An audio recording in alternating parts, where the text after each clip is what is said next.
Welcome back to My Spoony Sisters podcast. I'm Andy, and here with me today is Jenny and Megan. In honor of Disease Day, we are joined by Miss Jewel Dukes, who bravely shares her journey with Cushing's disease, from battling weight gain, depression, and anxiety to making the life-changing decision to undergo brain surgery. Jewel's story is one of strength and resilience. Today, we'll discuss the vital role of community support in managing chronic illness, and Jewel will share how her community has helped her through medical procedures and recovery, as well as her strategies for coping with the unpredictability of her condition. Plus, she offers some insights from both Cushing's and Addison disease patients on staying strong in the face of adversity. We are super excited to have Jewel here with us to catch up, to share her wisdom and her journey. Welcome, Jewel. Hi, thank you for having me. Thank you for spending some time with your sisters. Can you share how your journey with Cushing's disease began? In 2020, right as the pandemic started, I had too many strokes and did not figure out why, what happened. All the doctors, the MRIs, couldn't figure anything out. So I went on this health journey. So if you eat healthy, you exercise, everything becomes great, right? So that's what I did. I started eating healthy. I started exercising and I started gaining weight. I went to my primary care physician. Oh, you're not doing anything right. Go see a nutritionist because you don't know how to eat. So I had to go see a nutritionist. I had to go see a physical therapist. And all of these people are telling me things that I already know. I went to my gynecologist and I'm like, hey, can you check my hormones? Can you do something? But I'm gaining weight and I'm working out and I'm eating healthy and no one believes me. He told me I need to go see an endocrinologist. So I go see an endocrinologist and her first words to me were, I can give you medicine to help you lose weight. And no. That's not what I want. I want you to figure out why I'm gaining weight.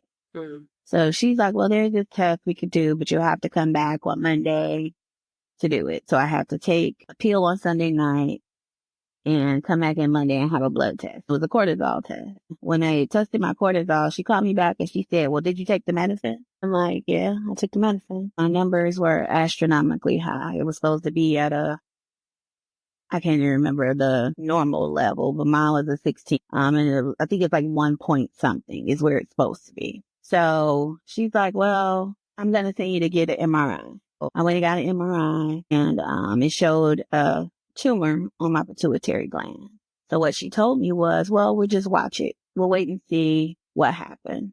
So me, of course, being me doing my research, I knew that that wasn't correct, that in order for it to go away, they had to remove the tumor. I took all of my documentation, went to another endocrinologist, and she told me, yeah, you have Cushing's disease. You need to get the tumor removed. So I saw her in August. By October, I was having surgery. So going through that process, it was a long process. It was a very scary process. And I don't want to ever go through it again. So you sprinkled in some brain surgery just now. What was that like? Let's address this from a couple angles, because I want to pick your brain, pun intended, not medically, but metaphorically. What is that like mindset wise as you're preparing for somebody is about to go in my head? And then how did you prepare your family for that? Going into your brain. And it is scary. It's the worst thing somebody can tell you. That's how I felt. I'm like, you want to go into my brain and remove.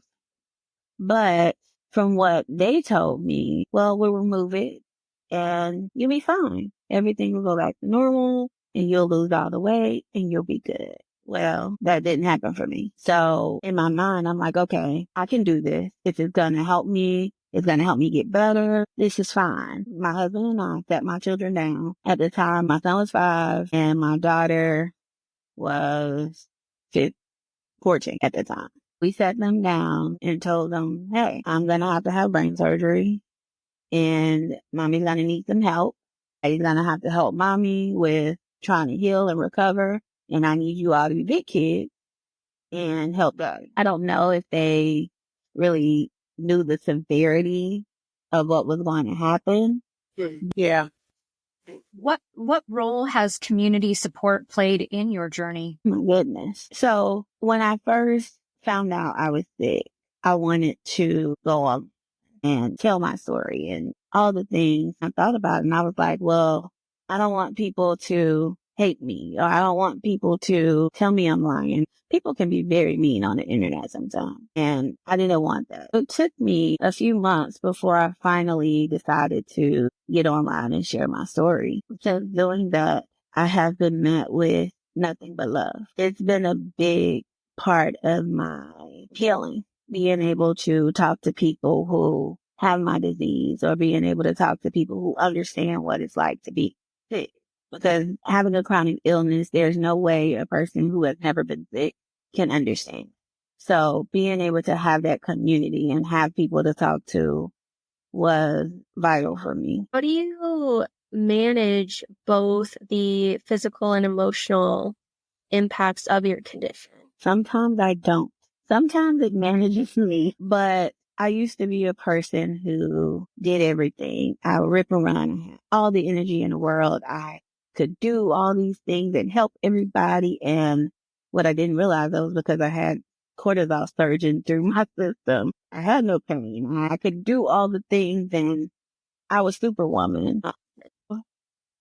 I will say today, I am physically better than I was a year ago. I no longer have to use my mobility aid on good days. On bad days, I still use my cane, but I'm still mentally one of those people who like to do and like to go, and I can do all the things. And physically, I'm just not that person anymore.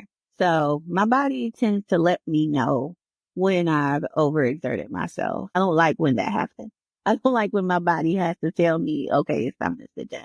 I try to keep conscious, and my family, if they see I drop something, they'll pick it up, because they know if Jill picks it up, it's probably going to cause some pain. She might pee on herself. Who knows what's going to happen? Yeah, I just try to go day by day. And if my body tells me to stop, I have to stop. If my body tells me, okay, you got a little bit more energy, then I keep going. What advice would you give to someone else navigating rare disease diagnosis? Have a community. For some reason, doctors don't tend to know about rare diseases, and they don't tend to know how they affect us. It's helpful when you have somebody who's been through that, who knows, okay, maybe you should ask your doctor this, or maybe you should ask your doctor that. So community is a big part of why I do what I do and why I reach out to so many people, because it's easier to get help. So when you were first looking for your community, what were some of the things that you searched for? If you were newly diagnosed or going through their diagnosis journey, what were you searching for? What was your Googleable item for support communities that led you to your communities? All else fails, I knew Facebook would have a group. So I Googled all types of Cushing groups and Facebook, because that's where I started out, on Facebook. I Googled all the Cushing groups. So every Cushing group you could probably find, I am probably in that group, or at least was in that group at some point. That's where I started. I Googled and found there are two nonprofits that I guess cater to people with Cushing's disease or adrenal diseases. That's the National Adrenal Disease Foundation and Cushing Support and Research Foundation, CSRS. Well, I also looked at their page a lot, trying to learn more. I looked at trying to learn more about my disease and what could help me to overcome the side effects, the symptoms, how I should feel. Should I feel this way? Is this normal? Is this side effect normal? Am I on too many steroids? Am I not on not enough steroids? Because when I first got diagnosed, after my surgery, I wasn't on enough steroids, and I didn't know. My doctor apparently didn't know. I looked to the people in the Facebook group to help me. What advice would you give someone else navigating rare disease diagnosis? Do your research. Find your community. Being chronically ill is scary, and having a rare disease makes that even scarier, because there's not a lot of research on these diseases. There's not a lot of doctors who know about these diseases. So it makes it very hard to find information. Being in a community of people who can help you who have been through the situation, that's my biggest, I can't stress that enough. So, Jewel, what's in your toolkit? What's in your Spoonie toolkit? Steroids. She's on the juice. Got it. We juicing. I want the juice. Every day I take 2 different types of steroids, 4 times a day. I keep those with me at all times. I keep the pain meds with me at all times. I keep my cane with me at all times because you never know when you're going to need it. I have my pen that Jen recommended. I can't find it right now, but it's a big pen. And what is it called, Jen? Doctor. Is it Dr. Grip? I love yes. Dr. Grip. My Dr. Grip pen. My hands don't hurt. It's amazing. I carry with me everywhere. Yes. Mine's here somewhere up under all this stuff. I'm working, and I'm messy when I'm working. So it's stuff everywhere. But yeah, that's what's in my toolkit. I carry with me everywhere stuff to use the bathroom. I have a phobia of public restrooms. Mm-hmm. So I feel you on that. I'm not a fan. How about your self-care kit? What's in that? Meditation. To be honest, lately my self-care has been very lacking, mainly because I have a million things going on in my life. I'm going to be completely honest. My self-care right now is 0 to none. I know that's horrible, but it's me being honest. So if we're being real, we go through those moments where we have self-care slumps, right?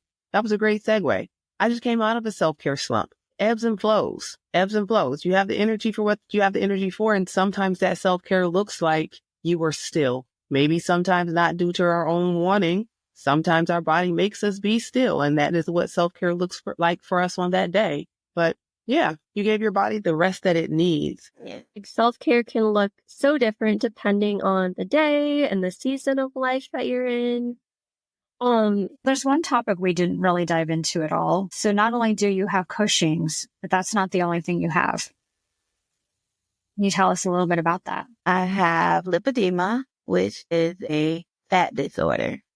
I have these small nodules under my skin that causes pain. Lipedema is pretty much a fat disorder. It ruins your lymphatic system. My lymphatic system does not work right. As far as the fat, I have extra fat in my arms, my stomach, my butt, my leg. Only my upper leg though, not my lower legs. So my upper legs are like this, and then it goes like really small. And I have these really tiny ankles. That's kind of it causes pain. There is no cure for lipedema. It can be taken care of by liposuction, but a lot of insurance companies do not cover it. So you would have to go through appeals and have documents out the butt to try to get your insurance to cover it. But in my case, I am not a candidate for surgery because of me being on steroids and my immune system being too low. They don't think I would survive an infection from having surgery. Would it come back though if people get that done? It can come back. And it can come back in other areas that you haven't had surgery in. Can you describe what the pain feels like? It's like feeling just sore all the time. But if I'm touched, it hurts. So like people hug me and those type of things, it kind of hurts. My kids don't really sit on my lap or be rough with me. It's like touching the skin. I almost picture it like you're covered in a bunch of painful, like, knots, and having anyone touch you is like, oh my gosh, back away now. So do you do a lot of lymphatic drainage as self-care or care for like your legs? Does that help? Does it hurt? I try. I have a pneumatic pump that I use. My insurance does not cover lymphatic drainage massages, and they are about $150 each time. I try to go once a month. Some months I can't make it. Some months I can. I use the massage gun to kind of break up the nodules sometimes when they get really, really painful. I can use the massage gun on my arms, but as far as my legs, I have a pneumatic pump that goes from right up under my breast all the way down to my feet, and it massages my legs. So I do get some relief that way. Now, something you told me about on Instagram when we were chatting is that you do this stretching thing. Can you tell people what it is? Because I'm going to butcher it. Yeah, it's called the Stretch Lab. I have a video that I'm going to post coming up here shortly, but it's exactly what it sounds like. They stretch you. So instead of me having to twist and stretch my back, they will actually twist me and stretch my back. They will actually lift my leg up. It's amazing. It's amazing. I love the Stretch Lab. It's amazing. The reason I started doing it was because we started taking my daughter. She's an athlete. So we started taking her before her meet, and it actually helped her get better time. So I'm like, well, if it can help her, why can't it help me? And so I started going, and it's amazing. And if you have one in your area, I definitely recommend it. I picture it like going to the chiropractor times 100. I can see that. Because I'll tell you, when I go to the chiropractor, even if I'm not popping, the stretching me feels so incredible. I picture it being like that, but even better. All right, Andy, I saw that face you were making. Tell me what you're thinking. Yes, I want to know. I want to know. People think we're funny anyway. We got to hear it. Your word choice, the word choice. Not you, Joel, Jen. Stretching me out. I go to the chiropractor. He stretches me out and it feels so good. Your word choice. Okay. Your word choice. And I was in the military and I worked around a whole lot of males. And so my mind goes exactly there. It sure did. I can't unhear it now, Jen. I can't. Would it help if I tell you the physical therapist, a woman, also helped me with that too? Does that help or does that make it worse? Made it worse. The women also stressed you out? Made it worse. Okay. It doesn't matter if they're male or female, but a person helping your body. Yes. Across the board. But man, a person helping you to feel like you can relax better. I mean, I don't want to take away from the humor. We got to let people laugh. But in all reality, anything that we can do to help our bodies. I do want to try acupuncture. The one place I did find somewhat local looks very, very expensive. But then again, I don't know how much it should cost. So I think it is expensive because when I was looking up, it was very expensive. So aside from the brain surgery, December 2023, I had spine surgery. And from that, I have nerve damage down my left side of my leg. And did it lead you to acupuncture? Is that where we were going? Okay. Yes, and I'm right. like, I can't afford that. Bothers me that insurances don't cover as much complementary or alternative care as they should. If they just covered some cam care just a little bit, you would have less people in your waiting rooms with ailments where you're writing scripts, because it works very, very well with any of the physical therapies. And just like cupping works super well, certain places and certain insurances you can get to cover your fitness component. So look at what your insurance is to see if it will cover your one-time fitness component to not exceed whatever their cap is.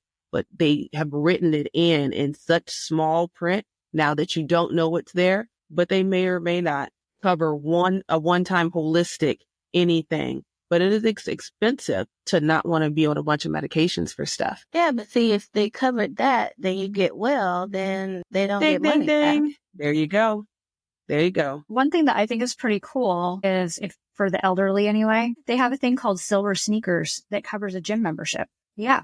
I didn't know about that until my mother-in-law moved in with us, but they changed her insurance and now she doesn't have Silver Sneakers anymore. Of course. Dumb. It's all dumb. Okay, Megan, I want to pry some questions out of you. What kind of stretching or at-home things would you recommend to someone like Jewel dealing with the things she deals with? I mean, stretching is amazing. I feel like, honestly, for anybody, sometimes I feel like it's more helpful than the chiropractor, because there are so many chiropractors who don't even really touch on the stretching component. And sometimes those muscles are like, the tightness of the muscles is the reason why things kind of fall out of place. And if you're not fixing that part of it and just, getting things back into alignment for however long, like a day or a week or whatever, it's so likely that it's just going to come back out of place. So the stretching, I think, like, whatever feels good for you, on whatever day it is, that's going to be the best thing. So yeah, the stretch lab, I've heard amazing things about it. You gone? What was that? Have you gone to the stretch lab? I haven't. I don't think I have one in my area. I'm going to look again though, but last time I checked, I Googled it and I didn't have one. And I live in rural Iowa, so there's not like a ton of that stuff around here. But I have had a few clients who go to the stretch lab and they just rave about it. They're like, this is the best thing ever. What is a copay like? Or is it a copay? Do you have to pay full price to go to a stretch lab? Hey, listeners, are you living with a chronic illness and want to make your voice heard? Rare Patient Voice connects patients and caregivers with research opportunities so you can share your experiences and get paid for your time. Your insights help drive real change in healthcare. So sign up today using the link in our show notes and start making an impact. Yeah. Can't remember if it was through I think it's through my bank.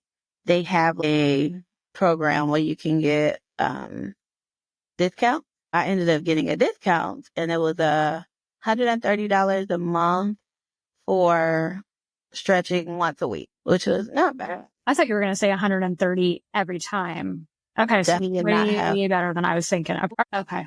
Andy, I want to also ask you, what tips would you give to Jewel? Well, I would tell Jewel to sit down somewhere. Because we've had this conversation. I would tell her to sit down somewhere. I would tell her that her brain needs a vacation and deserves a vacation at times too. That she spends a lot of time fighting in a body that's fighting against her. And I know that she's tired. That it's okay for her to sit down and let people love on her and show up for her just as much as she's showing up for her community, me included. I 100% agree with you. I think that advice is good advice for everyone. Y'all check on the strong friends, okay? We need people too. Check on your strong friends. They're showing up and they're showing up with a smile on their face, but it doesn't mean that they're not carrying something really heavy. So check in on your strong friends. Hear their voice, not just their words in a text. Call and hear their voice. When I was talking to Jen earlier, he said, usually when you get quiet, I try to check on you because that means something's wrong. I'm over here just like treading water. Treading water. But it's not sustainable. We can only tread water for so long before we drown. And this is us saying, I don't understand this analogy because I can't swim, so I don't understand the analogy. I can't swim or tread water. I instantly drown in this scenario. So I instantly drown. My bones are heavy, guys. I instantly drown in that scenario. So I think you need a floaty. Yes, I need a floaty. And even the floaty can only carry you for so long. So I think this is my reminder to all of you. Have those people. I mean, you did all that for me. We all need that. We all need those people that we can call up and say, hey, I'm barely treading water. My floaty's got a hole in it. I'm drowning quickly. Let's talk about it. Okay. You also have a business. Tell us about your business. My business is Crafted with TLC, and I make awareness apparel, custom gifts. Right now I'm working for Valentine's Day, so I have some pretty cups that I'm making. It started out as just my way to get my mind off of what I was going through. It was something that I like to do. So I'm like, hey, if I gotta be in this house all the time because it's hard for me to get out, then I'm gonna do something that I like to do. That hobby turned into my business. I have been so blessed to be able to give back to the chronic illness community. They say the point of a business is to make money, but for me, it's to see people smile. And if that means giving you a pretty cup is gonna make your day, then I want to be that person to give you that cup.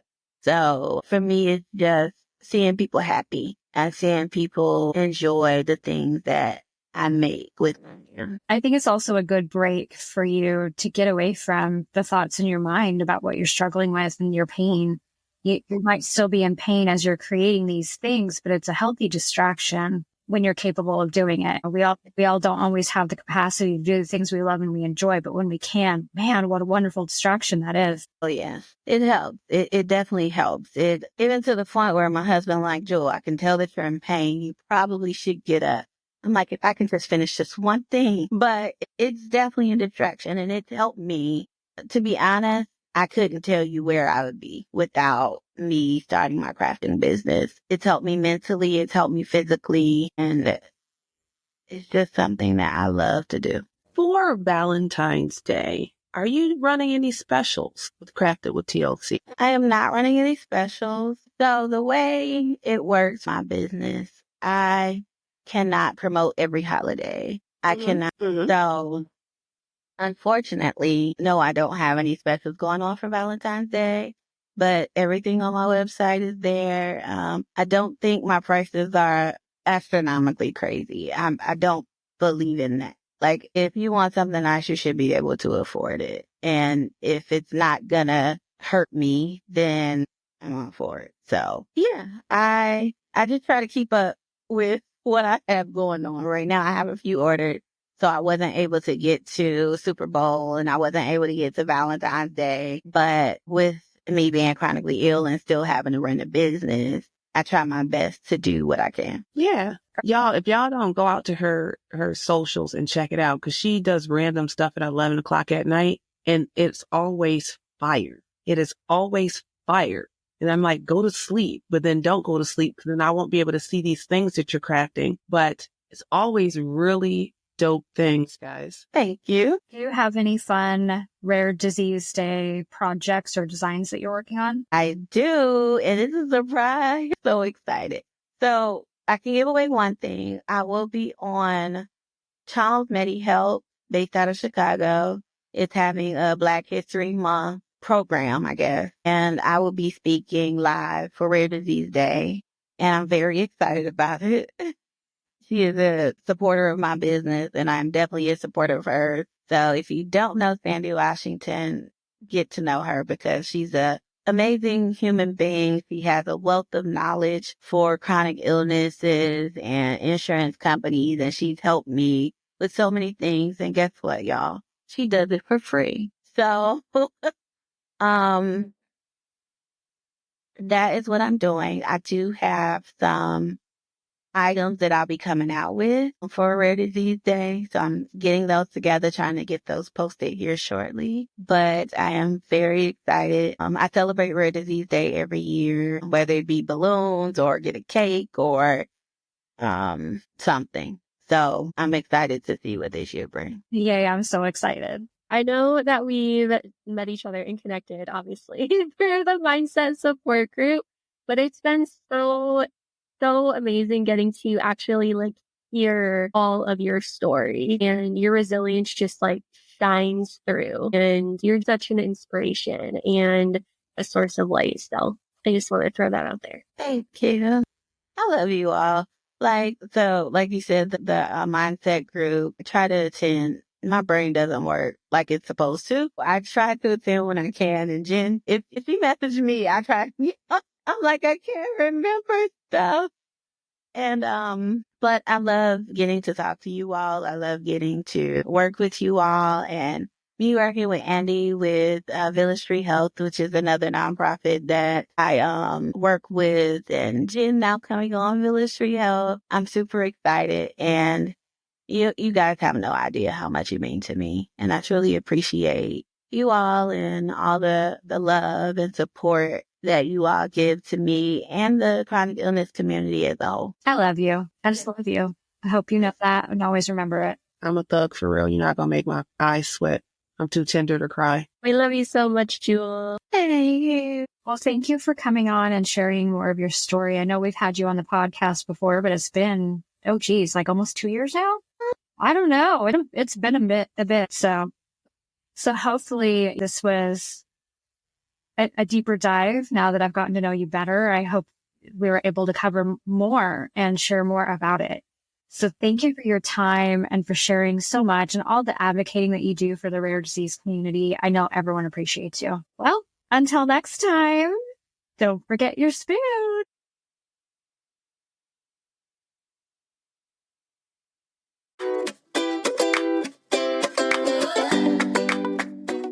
All guests featured or mentioned in this podcast will be listed for your convenience. Don't forget to rate and subscribe to My Spoonie Sisters and follow My Spoonie Sisters on Instagram for updates on new episodes and more. We eagerly look forward to speaking and hearing from all our Spoonies. Disclaimer: while we are not doctors or healthcare practitioners, we want to assure you that this podcast is a credible source of information. It's based on our guests' personal experiences and the strategies we've found effective for ourselves. However, everyone's body is unique, and what works for one person may not work for another. If you have any health-related questions, it's always best to consult your primary doctor or rheumatologist. Remember, our goal at My Spoonie Sisters is to connect people and provide them with the support and tools they need to live better lives.